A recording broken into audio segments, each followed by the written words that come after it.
अगर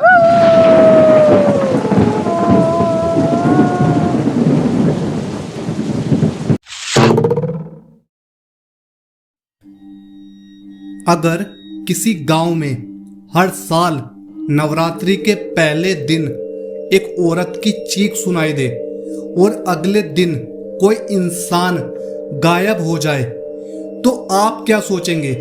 क्या ये महज इत्तेफाक है या सचमुच चुड़ैल का श्राप? कहानी एक छोटे से गांव धनोरी से शुरू होती है। गांव वाले मानते हैं कि दशकों पहले एक औरत को तंत्र मंत्र के इल्जाम में जिंदा जला दिया गया था। उसके बाद से हर नवरात्रि में एक औरत जैसी परछाई गांव के मंदिर के पास दिखाई देती है। गांव के लोग मानते हैं वो चुड़ैल हर साल किसी का बलिदान लेती है। इस बार नवरात्रि की शुरुआत है और गांव में रहने वाली सुहानी व्रत रखने का संकल्प लेती है।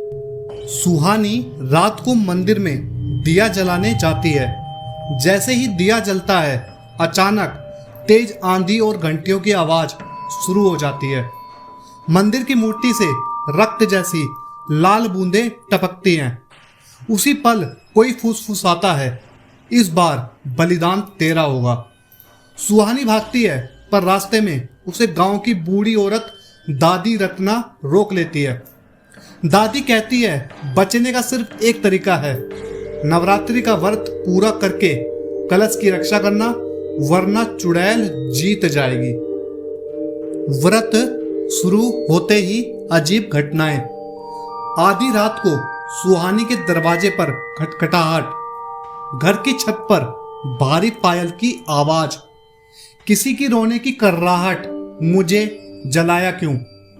गांव का एक आदमी रघु अचानक लापता हो जाता है।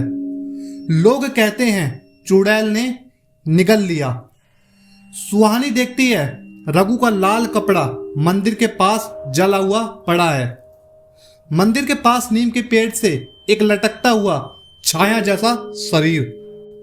दादी रत्ना बताती है चुड़ैल को तभी रोका जा सकता है जब अष्टमी की रात कलश पर रखा नारियल अखंड रहे। लेकिन रात को अचानक कलश हिलने लगता है, जैसे किसी ने पकड़ लिया हो।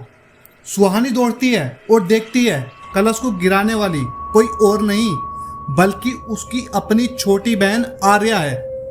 आर्या चुड़ैल के वश में है। आर्या की आंखें लाल चमक रही है। मुझे छोड़ दो, वो मुझे ले जाएगी। सुहानी मंत्र पढ़ते हुए आर्या को पकड़ लेती है। पूरा गांव इकट्ठा होकर जागरण करता है। जैसे ही 9वीं रात खत्म होती है, अचानक चुड़ैल की चीख गूंजती है और उसकी परछाई आर्या के शरीर से निकलकर जलते दिए में समा जाती है।